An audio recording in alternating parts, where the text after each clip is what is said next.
صلی اللہ علیہ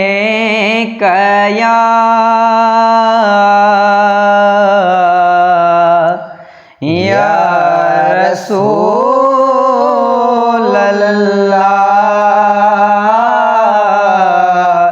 وسلم علیک یا حبیب اللہ صلی اللہ علیک یا رسول اللہ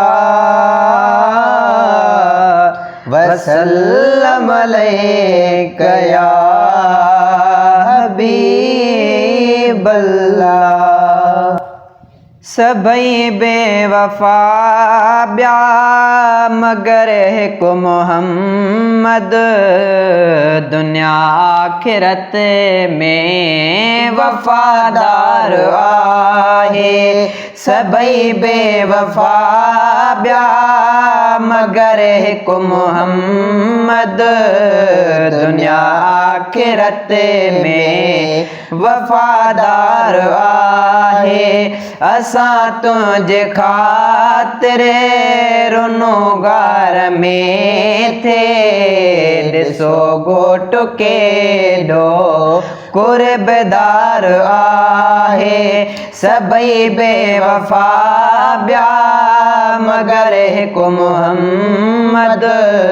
دنیا آخرت میں وفادار آہے کیو یاد آقا اساں کھے اچن ساں پیشان پیارے زمین تے رکھن ساں زمین تے رکھن ساں کیو یاد آقا اساں کھے اچن ساں پیشان پیارے زمین تے رکھن ساں زمین تے رکھن ساں سبھی بخش مجھے امت جو خطاؤں سبھی بخش مجھے امت جو خطاؤں خدا مجھے امت گنہگار آہے سبھی بے وفا بیا مگر ایک محمد دنیا آخرت میں وفادار آہے اساں جے فکر میں سجی رات بھی کیاؤں خدا کے مناجات بھی مناجات بھی اساں جے فکر میں سجی رات بھی کیاؤں خدا کے مناجات بھی مناجات بھی رحم کرے الہی فضل کرے الہی رحم کرے الہی فضل کرے الہی تجھی ذات ستار غفار آہے سبھی بے وفا بیا مگر ایک محمد دنیا آخرت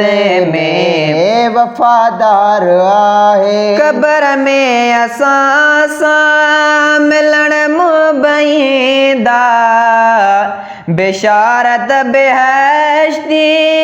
دین مبیندا دین مبیندا قبر میں اساں ملن مبیندا بشارت بہشتی دین مبیندا دین مبیندا ادب سایو تھی سب زیارت کنداسی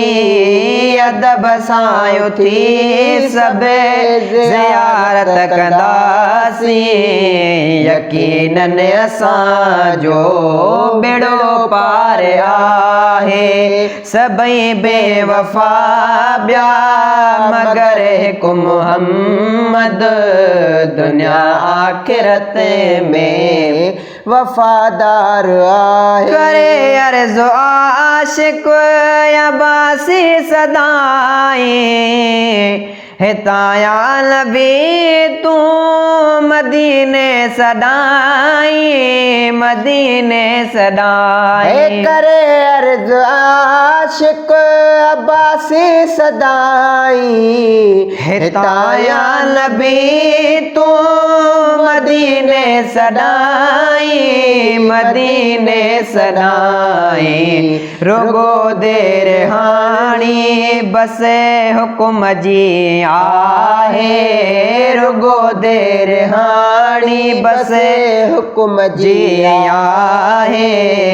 आशिक अब्बासी वेठो त्यार आहे विसरदियूं न मूंखां मदीने जा साईं अञा यादि आहिनि मदीने जूं ॻाल्हियूं विसरदियूं न मूंखां मदीने जा साईं अञा यादि आहिनि मदीने जूं ॻाल्हियूं।